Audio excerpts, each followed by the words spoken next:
সুপ্রভাত সবাইকে। অন্তরার ডায়েরির নতুন একটি ব্লগে আপনাদের স্বাগত জানাই। ঘুম থেকে উঠে গেছি 5টায়, উঠে সোজা চলে এসেছি ছাদে। এই যে জবা গাছটা প্রায় 8 থেকে 10 বছর বয়স হবে। এটি আমার ছাদ বাগানের সব থেকে পুরনো গাছ। মাঝে তো ফুল দেওয়াই বন্ধ হয়ে গেছিল, আবার একটু যত্নার্তি করার পরে দেখছি বেশ ফুল দিচ্ছে। এত আনন্দ লাগছে। নতুন গাছ কিনে আনি, যখন ফুল দেয় সেটার একটা আনন্দ। আর পুরনো গাছ অনেক দিন ধরে থাকতে থাকতে যেন আপনার আপন হয়ে যায়, নিজের হয়ে যায়। সকালে উঠে এই পিছনের বারান্দাটায় সূর্যের প্রথম আলোগুলো আসে, রোদটা রান্নাঘরেও কিছুটা আসে। সকালের দিকে গরম জল করে নিয়েছি, 3 জনে 3 গ্লাস গরম জল খেয়ে নেব। হাজব্যান্ড আর ছেলেকে অল্প অল্প করে দিই, ওরা একটু উষ্ণ গরম জল খায়। আমি তো চা খাই না, তার পরিবর্তে একটু বেশি খাই গরম জলটা। বসে বসে জল টল খেয়ে নিলাম। তারপর দিনের অন্যান্য কাজকর্মগুলো করব, সেটাই ভাবা চিন্তা চলছে। ছেলেকে সকালে ব্রেকফাস্ট করিয়ে দিয়েছি, সে খাওয়া দাওয়া করে চলে গেছে স্কুলে। এই যে বেরিয়ে গেল হাজব্যান্ড আর ছেলে। ছেলেকে নামিয়ে দিয়ে হাজব্যান্ড সোজা চলে যাবেন বাজারে। আজকে একটু সবজিপাতির আনতে গেছে। এই সকাল সকাল গেলে পরে বাজারটাও ভালো বসে, ভালো পাওয়া যায়। আজকে আকাশটা দেখুন, কে বলবে এটা আষাঢ় মাসের 7 তারিখ। সারা আকাশটা দেখে মনে হচ্ছে শরৎকালের আকাশ। তার সাথে দেখছি সাদা রঙের পেঁজা তুলোর মতো মেঘও উঠছে। বেশ সুন্দর সিন। গরমে কষ্ট হচ্ছে ঠিকই, কিন্তু আকাশটা দেখতে বেশ ভালো লাগছে। এই যে আমার সেই জবা গাছটি, যা ফুল দিয়েছে আজকে, তাতে আমার পুজোটা হয়ে যাবে। এইগুলো দেখা সাক্ষাৎ করে নিলাম।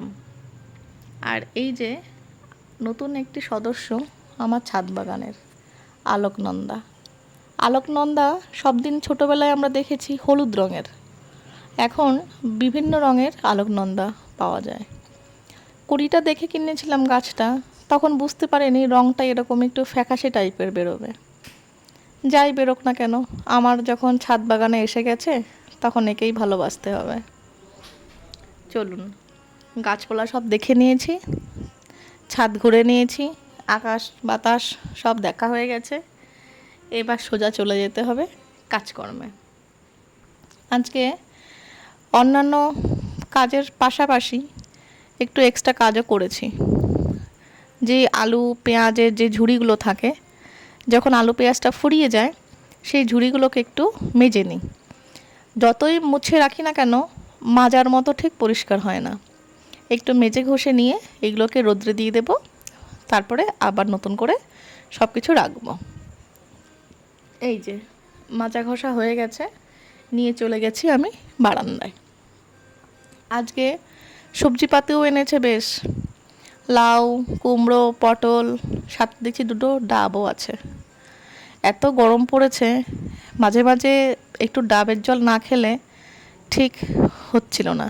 যতই জল খাই না কেন, ডাবের জলে যা থাকে সাধারণ জলে তো সেগুলো থাকে না, একটু প্রয়োজন হচ্ছিল। রোদ্রে দিয়ে দিয়েছি ঝুড়িটা। রান্নাঘরে থালা বাসন ধুয়ে চলে গেছে, সেইগুলোই একে একে করে সাজিয়ে গুছিয়ে রাখছি। থালা বাসন গোছানোর পরে আবার রান্না বান্না করার আগে, ছেলে আসার পরে কিছু হালকা করে টিফিন দিতে হবে। ছেলে বলে গেছে সে নাকি অনেক দিন লুচি আর আলুর চচ্চড়ি খায়নি, তার জন্য আজকে বানালাম লুচি আলুর চচ্চড়ি।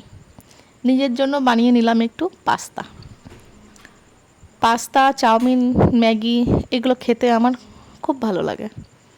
কিন্তু ওই 3 জন মানুষের 3 রকম ব্রেকফাস্ট করতে করতে তখন আর মনে হয় না যে নিজের জন্য আলাদা করে কিছু বানাই। আজকে বেশ অনেক দিন বাদে মনে হলো, না, সবার জন্য সবটা করব ঠিকই, তবে নিজের ভালো লাগাটাও ছাড়বো না আজকে, সেটাও আমি করে খাবো। তো নিজের জন্য বানিয়ে নিয়েছি পাস্তাটা। আজকে ভিডিওটা আর আমি বড় করছি না, যদি আমার ভিডিওটা আপনাদের একটুও ভালো লেগে থাকে অবশ্যই একটা লাইক করবেন আর একটু কমেন্ট করবেন। আজকের মতো তাহলে এখানেই রাখছি।